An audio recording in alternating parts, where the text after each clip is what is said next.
प्रिय विद्यार्थियों, आज हम पढ़ने जा रहे हैं कक्षा 11 हिंदी अनिवार्य की पुस्तक आरोह के कवि सुमित्रानंदन पंत की कविता वे आंखें।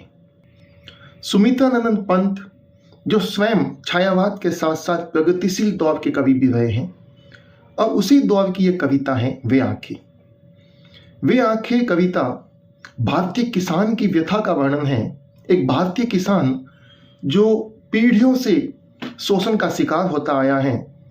जब देश आज़ाद हो गया, स्वाधीन हो गया, स्वतंत्र हो गया, तो उसके बाद एक आशा की किरण थी कि आज़ाद होने के बाद देश की स्थिति, देश के किसानों की स्थिति सुधरेगी, लेकिन वैसा हुआ नहीं।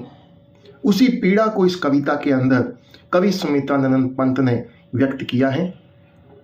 देखते हैं हम कविता वे आंखें की व्याख्या, उसके एक एक शब्द की, एक एक पंक्ति का अर्थ और उसका भावार्थ। पहली पंक्तियां हैं, आप देखिए। अंधकार की गुहा सरीखी उन आंखों से डरता है मन, बड़ा दूर तक उनमें दारुण दैन्य दुख का नीरव रोदन। यहां कवि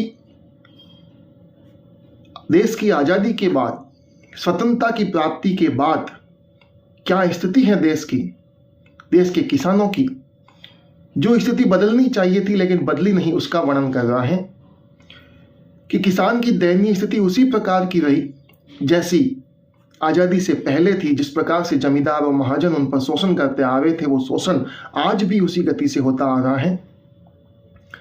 पंक्तियों की भाषा देखते ही हमें समझ में आता है कि ये कविता खड़ी बोली हिंदी भाषा में लिखी गई है। कविता की भाषा और उसके काव्य सौंदर्य पर हम चर्चा इस कविता के व्याख्या करने के अंत में करेंगे। एक बार सबसे पहले देखते हैं इस कविता की व्याख्या। वे आंखें। अंधकार की गुहा सरीखी उन आंखों से डरता है मन। कवि किसान की दयनीय स्थिति का वर्णन करते हुए कहता है कि अंधकार की गुहा सरीखी। गुहा का मतलब होता है गुफा और सरीखी यानी समान। जिस प्रकार से गुफा के अंदर जो पहाड़ों के बीच में गड्ढा होता है, जिसको खोदकर आगे रास्ता जाता है, वहां कितना भयंकर अंधेरा होता है, वैसा ही भयंकर अंधकार उन आंखों से डरता है मन। उस किसान की आंखों के अंदर वैसा ही अंधेरा है। कौन सा अंधेरा? दुखों का अंधेरा, निराशा का अंधेरा। तो इसलिए कवि कह रहा है कि अंधकार की गुहा सरीखी उन आंखों से डरता है मन। जिस प्रकार से एक गुफा के भयंकर अंधेरे को देख करके किसी भी व्यक्ति को भय लगता है, उसी प्रकार से उस किसान की उस गुफा के जैसी भयंकर अंधेरे भविष्य वाली, निराशा और दुखों से भरी हुई उस काली घनी अंधेरी गुफा के जैसी आंखें व्यक्ति को भयभीत कर देती हैं। और यहां व्यक्ति स्वयं के लिए कह रहा है कवि कि वो मुझे भयभीत कर रही है। और क्या कहता है आगे कवि? बड़ा दूर तक उनमें दारुण दैन्य दुख का नीरव रोदन। बड़ा दूर तक उनमें दारुण, दारुण का मतलब होता है भयानक या कठोर। तो क्या कह रहा है? बड़ा दूर तक उनमें दारुण। उन आंखों के अंदर, किसान की जो खतरनाक आंखें हैं, खतरनाक क्यों हैं? क्योंकि उसके भविष्य का पता नहीं है क्या होगा। जिस प्रकार से गुफा का अंधेरा होता है, वैसा ही उसके भविष्य का अंधेरा है। तो इसलिए वो कह रहा है कि उसमें बहुत दूर तक, बहुत अधिक मात्रा में, बहुत भयानक, कठोर, भयंकर दैन्य यानी दीनता, गरीबी और दुखों का नीरव रोदन। नीरव का मतलब होता है मौन और रोदन यानी रोना। एक मौन रोना यहां क्यों कहा गया है? कई बार परीक्षा में प्रश्न पूछा जाता है कि दैन्य दुख का नीरव रोदन, पंक्तियों में कवि ने किसान के रोने को मौन क्यों कहा है? मौन कहने का कारण यह है कि किसान अत्यधिक दुखी है, और जब कोई व्यक्ति बहुत अधिक दुखी होता है तो उसकी आंखों से जो आंसू टपकने चाहिए वो आंसू नहीं आ पाते। तो यही स्थिति किसान की है। वो अत्यधिक दुखी है। अत्यधिक दुखी होने के कारण उसकी आंखों से आंसू नहीं आ पा रहे। वो अंदर ही अंदर रो रहा है, मन में रो रहा है। इसलिए उसके दुख को, उसके रोने को नीरव रोदन यानी मौन रोना कहा गया है।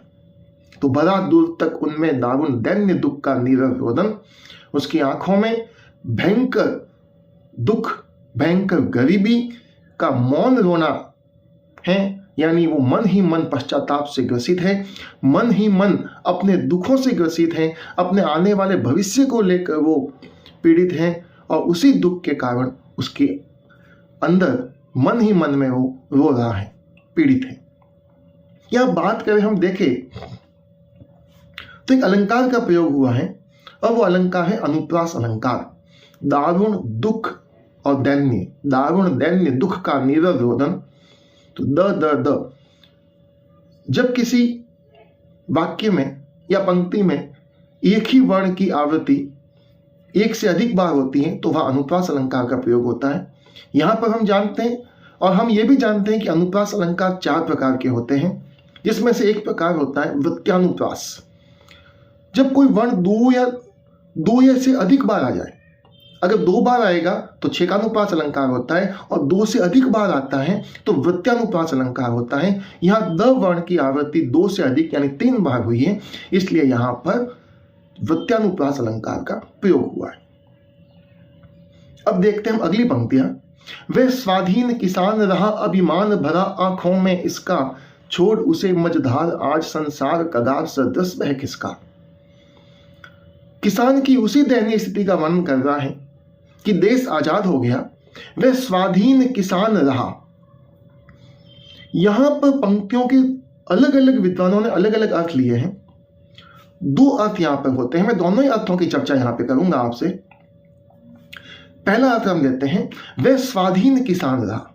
वो किसान हमेशा से आजाद रहा है, स्वतंत्र रहा है। और स्वतंत्र क्यों रहा है?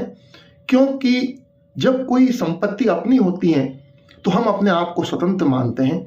वो खेत किसान के थे और इसी वजह से वो स्वयं को उन खेतों का मालिक मानता था और इस कारण अभिमान भरा आंखों में इसका किसका? खेतों का मालिक होने का। वो स्वयं के खेतों का मालिक है और मालिक होने के कारण उसके मन में इस बात का अभिमान है कि ये खेत मेरे हैं। दूसरी ओर एक अर्थ ये भी लिया जाता है कि वह स्वाधीन किसान रहा। जो देश की गुलामी थी वो समाप्त हो गई। 15 अगस्त 1947 को देश स्वतंत्र हो गया तो किसान भी स्वतंत्र हो गए, क्योंकि देश स्वतंत्र होने का मतलब है यहाँ की संपूर्ण प्रजा आजाद हो गई, स्वतंत्र हो गई, तो किसान भी स्वतंत्र हो गया। अभिमान भरा आंखों में इसका, और उसे इस बात का अभिमान था कि मैं अपने देश के साथ मैं भी स्वतंत्र हूं, आजाद हूं। हुआ क्या? छोड़ उसे मझधार आज संसार कगार सदृश बह किसका। सोचा था कि इस देश के लोग आजादी के बाद मेरी सहायता करेंगे, लेकिन ऐसा हुआ नहीं। छोड़ उसे छोड़ दिया। कहां? मझधार, धारा के मध्य में, धारा के बीच में, समुद्र या नदी के बीच में जो स्थान होता है वहां पर उसको किसी को छोड़ दिया जाए तो उसका बचना मुश्किल होता है। तो वो कह रहा है छोड़ उसे मझधार आज उसे मझधार में, धारा के बीच में छोड़ दिया गया है। संसार कगार सदृश बह किसका। और इस संसार के लोग, संसार यानी संसार के लोग, कगार कहते हैं किनारे को, सदृश यानी उसके समान, बह खिसका, बह करके खिसक गया। जिस प्रकार से एक नदी आती है और नदी आने पर नदी का किनारा जो होता है, जैसे जैसे पानी उसके पास से निकलता है उसका किनारा धीरे धीरे टूटकर उसकी पाल खिसकती जाती है, टूटती जाती है और वो व्यक्ति उस किनारे से दूर होता चला जाता है, उस किनारे तक पहुंच नहीं पाता है जो व्यक्ति मझधार में है। उसी प्रकार की स्थिति यहाँ किसान की हो रखी है। किसान बिल्कुल उस नदी में के मझधार में फंसे हुए व्यक्ति की तरह हो गया है, जो उस नदी के किनारे तक नहीं पहुंच पा रहा है। उसी प्रकार से संसार के लोग उस नदी के किनारे की तरह उससे दूर खिसकते चले जा रहे हैं। यहाँ पर मझधार शब्द का अर्थ किसान के अर्थ में अगर देखें तो उसकी विपत्तियां है, उसको विपत्तियों में छोड़ दिया गया, उसको पीड़ाओं में, कष्टों में छोड़ दिया गया और संसार के लोग उसके कष्टों को दूर करने के लिए आगे नहीं आ रहे। यहां भी हम अलंकार की बात करें तो संसार कगार सदृश बह किसका, यहाँ पर सदृश शब्द आने के कारण और दूसरे की उपमा देने के कारण उपमा अलंकार का प्रयोग किया गया है। अगली पंक्ति हम देखते हैं, लहराते वे खेत द्रगों में हुआ बेदखल अब वह जिनसे हंसती थी उसके जीवन की हरियाली जिसके तृण तृण से। अब कवि क्या कह रहा है, उसको याद आ रही है अपने उस समय की जब वो खेत उसके होते थे। तो क्या कह रहा है वो, लहराते हुए खेत द्रगों में, द्रग यानी आंखें, उसकी आंखों में वो लहराते हुए खेत आज भी आंखों के सामने घूम रहे हैं। यानी उन खेतों की उसको याद आ रही है, वो सोच रहा है कि ये मेरे खेत हैं, ऐसे खेत थे। हुआ बेदखल अब वह जिनसे, कौन से खेत, जिन खेतों से अब उसे बेदखल कर दिया गया है।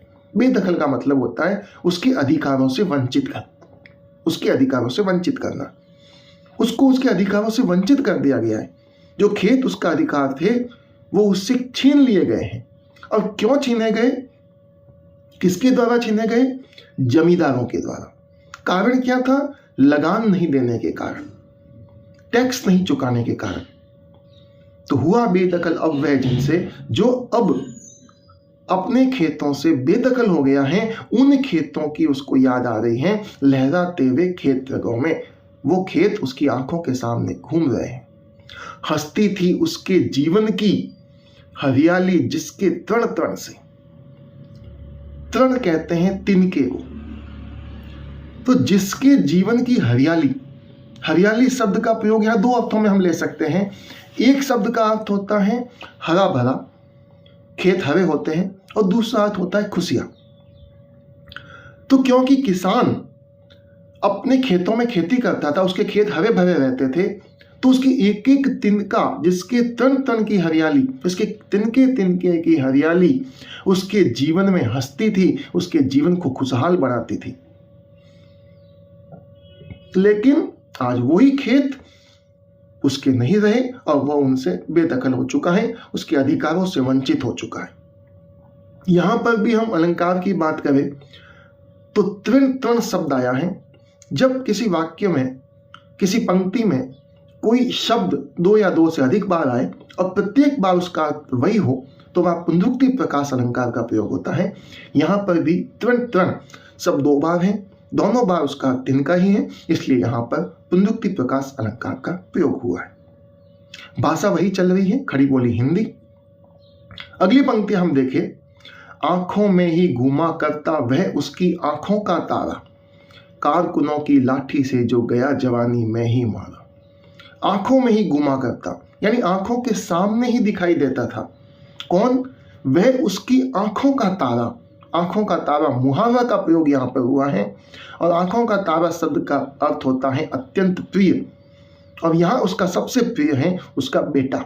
आंखों का प्यारा बेटे को भी कहा गया है और सबसे प्रिय को भी कहा गया है। तो उसकी आंखों का प्यारा, उसकी आंखों का तारा, यानी उसका सबसे प्रिय व्यक्ति, यानी उसका सबसे प्रिय पुत्र, जो एकमात्र पुत्र था, वह आज भी उसकी आंखों के सामने घूमता है। क्यों घूमता है, कारकुनों की लाठी से जो गया जवानी में ही मारा। कारकुन कहा जाता है जमींदारों के कारिंदों को, जिसको आज की भाषा में कह सकते हैं गुंडे। तो जो जमींदारों के जो गुंडे थे, जो जमींदारों के कारिंदे थे, उन्होंने उसके बेटे को, किसान के बेटे को लाठी से, जो लाठियों से जवानी की में ही उम्र में, यानी कम उम्र के अंदर ही मार दिया। मारा क्यों, क्योंकि पहले बात आई थी बेदखल हुआ अब जिनसे, किसान को अपने खेतों से बेदखल कर दिया गया लगान नहीं चुकाने के कारण।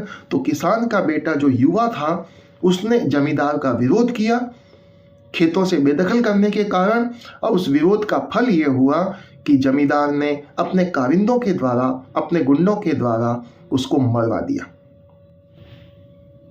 अगली पंक्ति हम देखें, बिका दिया घर द्वार महाजन ने न ब्याज की कौड़ी छोड़ी, रह रहे आंखों में चुपती वह कुर्क हुई बर्धों की जोड़ी। बिका दिया घर द्वार, अभी तक हमने जो वर्णन किया वो जमींदार का वर्णन था। जमींदार ने किस प्रकार से किसान पर देश की आजादी के बाद भी अत्याचार जारी रखे और अपने जवान पुत्र को अपने हाथों से मरवा दिया जमींदारों ने, किसान के पुत्र की मौत जमींदार के लठेत के द्वारा, उसके कारिंदों के द्वारा हो गई। और उसके बावजूद भी किसानों को बार बार अपनी खेती करने के लिए कर्ज लेने की आवश्यकता पड़ती है, उधार लेने की आवश्यकता पड़ती है। और वो उधार लेने के लिए महाजन के पास जाते थे। तो उसी का वर्णन कर रहा है कि जब व्यक्ति, वो किसान महाजन का कर्ज नहीं चुका पाया, बिका दिया घर द्वार, तो ऐसी स्थिति में उस महाजन के कर्ज को चुकाने के लिए किसान को अपने घर द्वार यानी अपना संपूर्ण खेतों के साथ साथ अपने घरों को भी बेचना पड़ा। महाजन ने न ब्याज की कौड़ी छोड़ी। कौड़ी यानी एक पैसे का सबसे छोटा हिस्सा होता है, रुपए का एक मामूली, यहाँ पैसा शब्द का प्रयोग कर सकते हैं। तो महाजन ने जो मूलधन तो दूर की बात है, ब्याज का एक एक पैसा तक नहीं छोड़ा। रह आंखों में चुभती वह कुर्क हुई बद्दों की जोड़ी। कुर्क शब्द का अर्थ होता है नीलाम होना। जब कोई वस्तु हम किसी से उधार लेते हैं पैसा और हम नहीं चुका पाते हैं, तो ऐसी स्थिति में हमारी जो संपत्ति होती है उसको नीलाम करके वो पैसे की वसूली की जाती है। आज भी बैंकों के द्वारा ये कार्य होता है कई बार, जिसको कुर्क होना या सामान्य भाषा में कुर्की आना कहते हैं। तो कुर्क यानी नीलाम होना यहाँ पर। तो रह आंखों में चुभती वह कुर्क हुई बद्दों की जोड़ी। और जब ऐसी स्थिति में ब्याज का पैसा भी वो नहीं चुका पाया, तो ऐसी स्थिति में उसको अपने बैलों की नीलामी करनी पड़ी, उसके बैलों को बेचना पड़ा और उससे उस महाजन का पैसा चुकाया गया। यहां पर हम देखें तो यहां पर भी अलंकार एक रह शब्द आया है, जहां पुनरुक्ति प्रकाश अलंकार स्पष्ट दिखाई दे रहा है। और एक अनुप्रास अलंकार का भी प्रयोग हुआ है, कौड़ी छोड़ी। अंतिम जो वर्ण है वो समान है, और जब अंतिम वर्णों की समानता होती है तो वहां पर अनुप्रास का चौथा प्रकार है अंत्यानुप्रास। तो अंत्यानुप्रास अलंकार का यहां प्रयोग हुआ है। अगली पंक्ति हम देखें, उजरी उसके सिवा किसे कब पास दुहाने आने देती, ए आंखों में नाचा करती उजड़ गई जो सुख की खेती। अब वो वर्णन कर रहा है अपने पालतू जानवरों का, जो पालतू पशु उसके पास है, जो कि गाय है, और जिस गाय का नाम है उजरी। और उसको उजरी इसलिए कहा गया है क्योंकि उसका वर्ण, उसका रंग सफेद है। उस निर्मल, पावन और स्वच्छ है, सफेद रंग की है। तो सफेद रंग को उजला भी कहा जाता है। तो ये उजरी, और उसका नाम भी उजरी इसलिए रखा गया है कि उसके सिवा यानी उस किसान के सिवा किसे कब पास दुहाने यानी दूध निकालने आने देती। यानी किसान के अलावा उसकी गाय उजरी किसी से भी दूध नहीं दुहाती थी, किसी को भी दूध निकालने के लिए अपने पास तक नहीं आने देती थी। ए आंखों में नाचा करती उजड़ गई जो सुख की खेती। अब न तो वो उजड़ी रही है, वह भी नीलाम हो गई। ए आंखों में नाचा करती उजड़ गई जो सुख की खेती। उसकी जो ये सुखों की खेती थी, लहलहाते खेत थे, उजड़ी गाय थी जो उसके सिवा किसी के पास दोहने के लिए नहीं आने देती थी, उसके बैल थे, वो सब मारे गए, सब नीलाम हो गए। उसका जवान बेटा तक मारा गया। ये उसके सारे सुख के प्रतीक थे, जिसको देखकर वो सुख रहता था, लेकिन आंखों में ही नाचा करती। आज वो उसकी आंखों के सामने ही वो दृश्य उसको याद आते हैं। वो गाय याद आती है, वो बैल याद आते हैं, वो लहलहाते खेत याद आते हैं, वो उसका पुत्र याद आता है। लेकिन उजड़ गई, वो सब उजड़ गया, सब समाप्त हो गया। उसके सुखों का ये जो खेत था, आंखों में ही नाचा करती, ये मुहावरे का प्रयोग है, यानी याद आना। अगली पंक्तियां, बिना दवा दर्पण के घरनी स्वर्ग चली आंखें आती बर, देख रेख के बिना दूध मही बिटिया 2 दिन बाद गई मन। अब ऐसी स्थिति में जब उसका बेटा भी नहीं रहा, उसके बैल नहीं रहे, उसकी गाय नहीं रही, उसके खेत नहीं रहे, तो उसकी आय के साधन बंद हो गए। और आय के साधन बंद होने के कारण बिना दवा दर्पण के घरनी कहा जाता है घर वाली यानी पत्नी। तो उस किसान की पत्नी बीमार हो गई, और बीमार होने के कारण उसकी दवा के पैसों की व्यवस्था नहीं हो पाई। बिना दवा दर्पण के घरनी, बिना दवा दर्पण यानी सही सब दवा दारू, बिना दवा दारू के, यानी बिना दवाई के, बिना इलाज के उसकी पत्नी स्वर्ग चली, मृत्यु के आगोश में चली गई, यानी उसकी मृत्यु हो गई, स्वर्ग सिधार गई, उसका स्वर्गवास हो गया। आंखें आती भर, और ये सुन करके आंखें भर आती हैं। आंखें भर आना ये भी मुहावरे का प्रयोग है, और जिसका अर्थ होता है आंखों में आंसू आना, यानी कि हमारी आंखों में, उस किसान की आंखों में और हमारी कवि की आंखों में आंसू आ जाते हैं। देख रेख के बिना दूध मही, बिटिया 2 दिन बाद गई मर।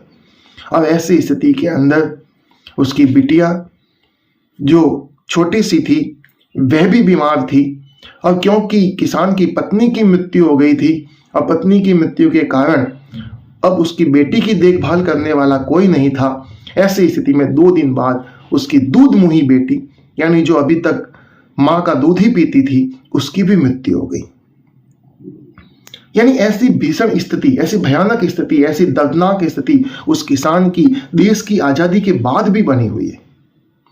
आगे की पंक्तियां, घर में विधवा रही पतोहू, लक्ष्मी थी यद्यपि पति घातिन, पकड़ मंगाया कोतवाल ने, डूब कुएं में मरी एक दिन। क्या कवि ने पंक्तियां लिखी है। एक एक पंक्ति हृदय को भेद देती है। घर में विधवा रही पतोहू, पतोहू कहा जाता है पुत्रवधू को, वही पुत्रवधू जिसका पति यानी किसान का बेटा जमींदार के कारिंदों के द्वारा लगान नहीं चुकाने के कारण, जो खेत बेदखल हुए थे उसका विरोध करने के कारण उसको मार दिया था, उसकी ही पत्नी यानी किसान की पुत्रवधू विधवा रही। अब वो अपना पति नहीं होने के कारण विधवा बन चुकी है। जिसके पति की मृत्यु हो जाती है उसे विधवा कहा जाता है। तो घर में विधवा रही पतो, अब घर में कौन बच गई? किसान अकेला बच गया, क्योंकि उसकी पत्नी मर गई, उसकी बेटी मर गई, उसका बेटा मर गया। अब बेटे की पत्नी बची हुई है, किसान और उसकी बेटे की बहू। तो घर में विधवा रही पतो, घर में उसकी विधवा पुत्र वधू है, लक्ष्मी थी। वो अत्यंत माता लक्ष्मी के समान थी, जो स्वभाव से और रूप और गुणों के कारण लक्ष्मी के समान मानी गई है, लक्ष्मी के समान उसकी संज्ञा दी गई है। और साथ में वो घर में कमाने वाली भी थी, इसलिए भी उसको लक्ष्मी कहा गया है।